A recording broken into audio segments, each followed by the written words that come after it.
Ladies and gentlemen, please welcome President of the Rockefeller Foundation, Dr. Judith Rodin.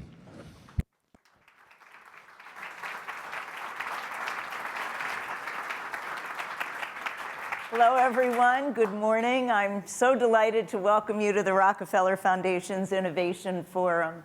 I want to thank our partner, the Financial Times, for co-hosting this event as we both celebrate milestone anniversaries this year.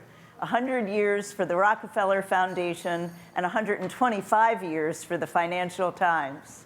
The Rockefeller Foundation is very happy to be supporting and providing the youthful energy for this collaboration.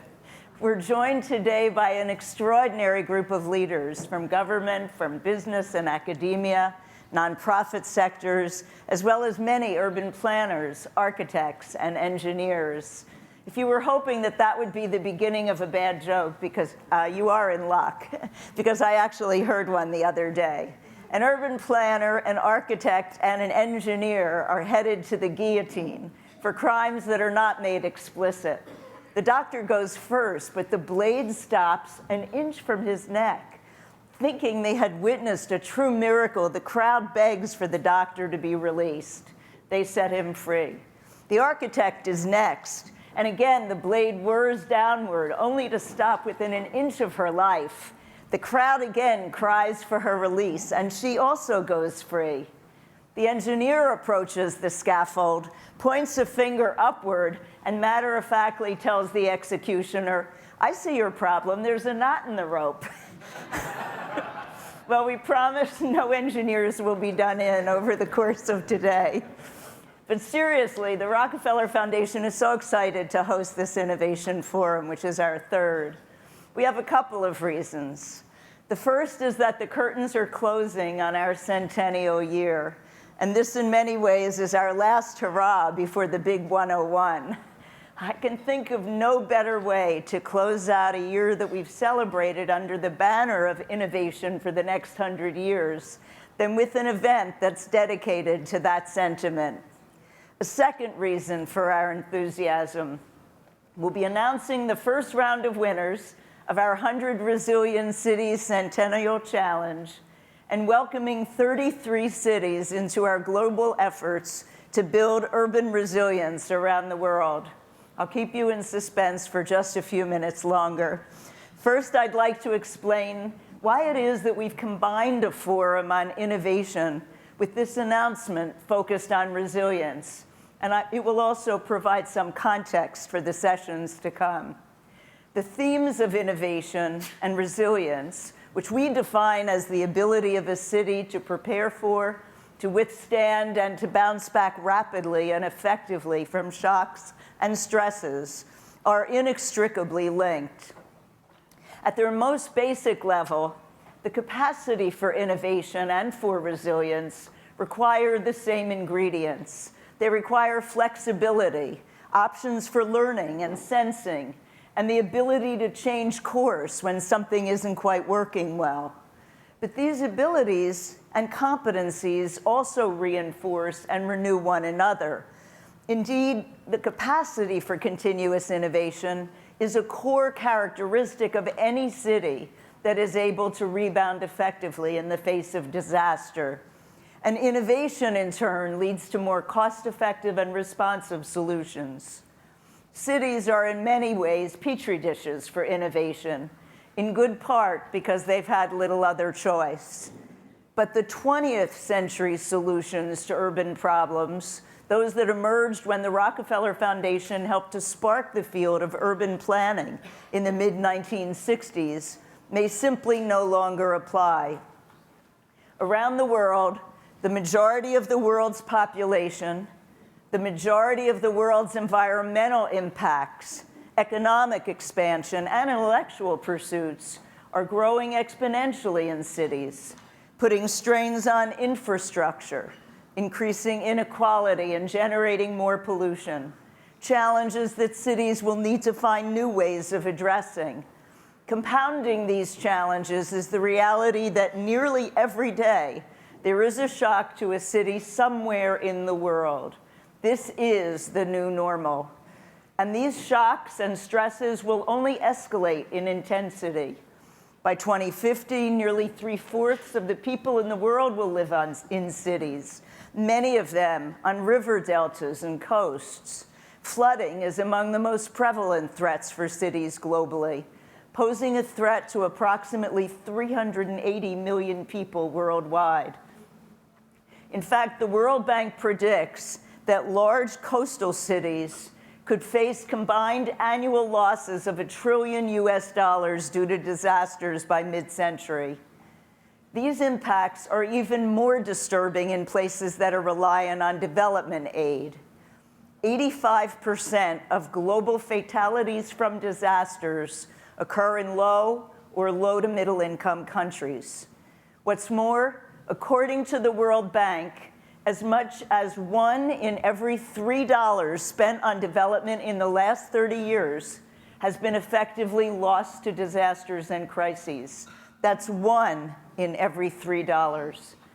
And it costs more than 50% more to design and build safer buildings and infrastructure after a disaster than before one hits. We need a paradigm change. We need to change from a mindset of disaster recovery and rebuilding to a resilience approach, an approach that takes a more holistic view and better protects the poorest and the most vulnerable among us. Over the last decade, the Rockefeller Foundation has committed more than $100 million to building resilience in cities around the world, working in New Orleans after Hurricane Katrina, helping more than 30 cities in 4 Asian countries build resilience against climate change, and building resilience in New York City both before and after Superstorm Sandy. Through this work, it has become painfully obvious to us that while cities will require targeted resilience approaches that reflect their specific challenges, these efforts can only go so far. In today's globalized world, one city's resilience is inextricably linked to all others. We need solutions, and we need them on a global scale. When we opened this competition in August, it was very clear to us that cities were up for the challenge. We received more than 1,000 registrations and almost 400 completed applications, detailing their efforts and their ambitions to build a city that not only survives crisis, but one that thrives in the face of uncertainty. Winners were chosen by a panel of esteemed judges, including former US President Bill Clinton, former Nigerian President Olusegun Obasanjo, Director of LSE City's London School of Economics Ricky Burdett, Chair of Ecological Sequestration Trust, Dr. Peter Head, President of CARE USA, Dr. Helene Gale, and co-CEO of Deutsche Bank, Anshu Jain. It wasn't easy to choose only 33. We had so many passionate, vibrant entries. Among the winners, one of the oldest continuously inhabited cities in the world wrote of that city's history of withstanding shocks for the past 8 millennia. Just imagine. One African city wrote of a resilience plan as harmonizing climate change adaptation, biodiversity, planning and management, water security. A city in South America finds itself dealing with landslides and forest fires, all while sitting in the shadow of a volcano. These are very real challenges with very real consequences. And in each case, each winner demonstrated a city leadership, a business sector, and civil society and community organizations that were all committed to finding a better way forward together. Those cities, named as one of the 100 resilient cities, will receive 4 specific types of supports. First, the support to hire and empower a city chief resilience officer, who will be the central point of contact within each city to oversee the resilience activities and to ensure that it is a consistent citywide priority. Second, support for that chief resilience officer to lead stakeholders in the development of a resilience plan. Third, cities will have access to a platform of services that support the implementation of their strategy, which includes solutions to spur investment and financing in resilient infrastructure. We announced the first group of platform partners at the Clinton Global Initiative this past September. They will provide new forms of risk assessment and municipal catastrophe insurance. They'll provide information technology tools, technical, data-driven, and mobile solutions. They will provide policy models for resilience-enabling laws and regulations.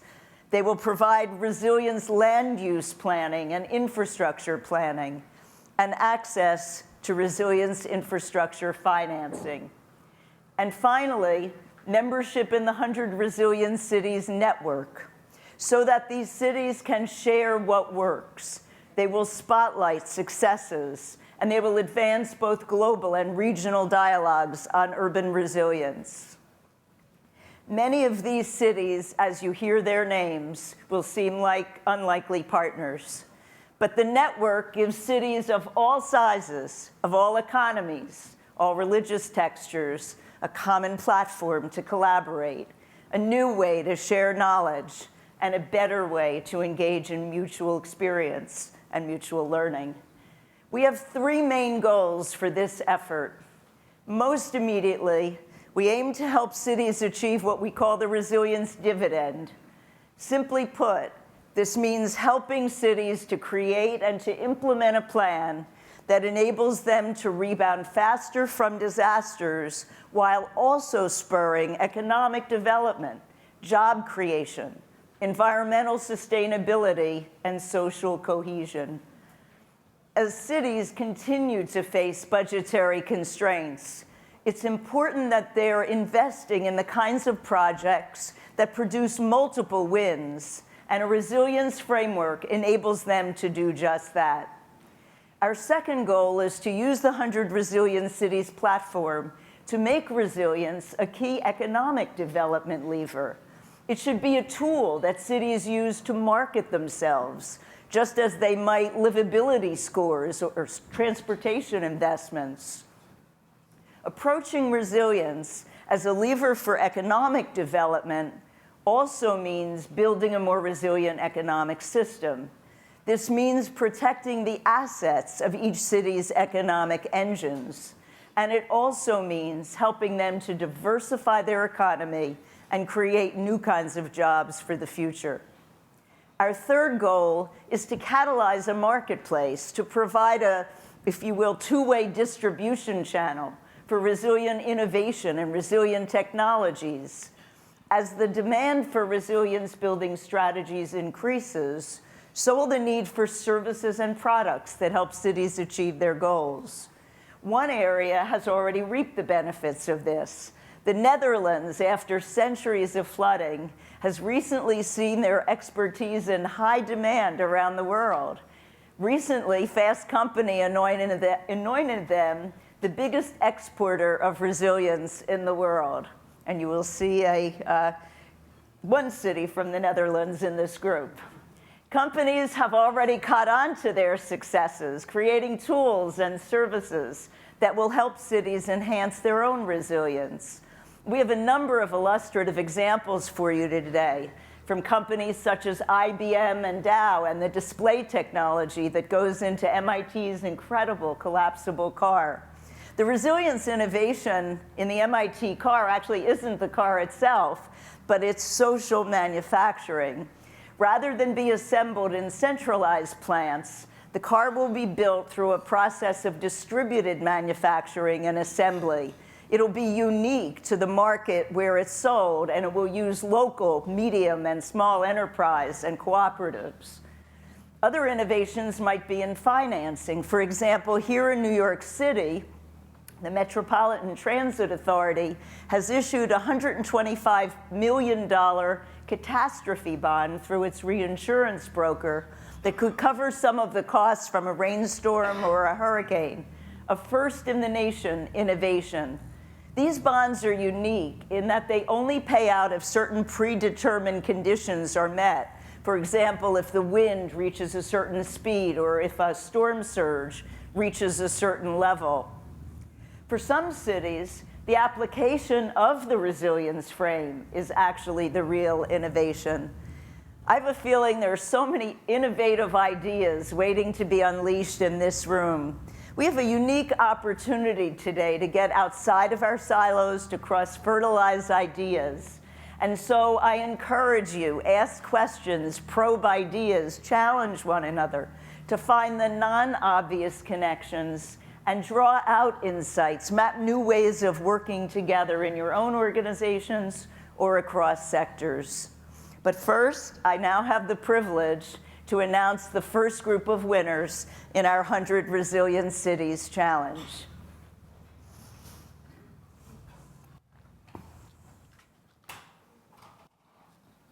The first, Ashkelon, Israel. Bangkok, Thailand. Boulder, Colorado. Bristol, UK.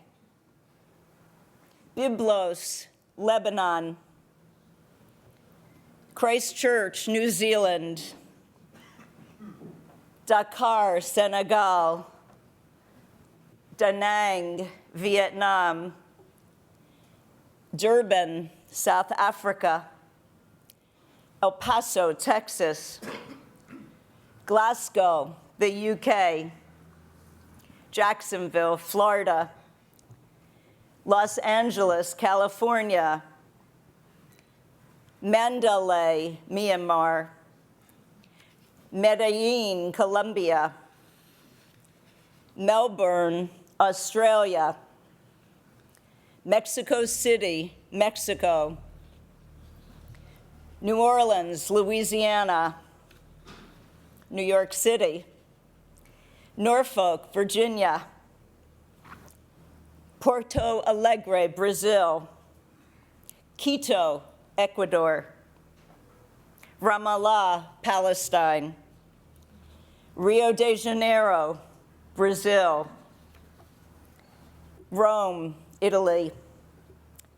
Rotterdam, the Netherlands. Semarang, Indonesia. Surat, India. Vejle, Denmark. And finally, a regional collaboration among the 4 cities in the Bay Area in Northern California: Alameda, Berkeley, Oakland, and San Francisco. Congratulations to this year's winners.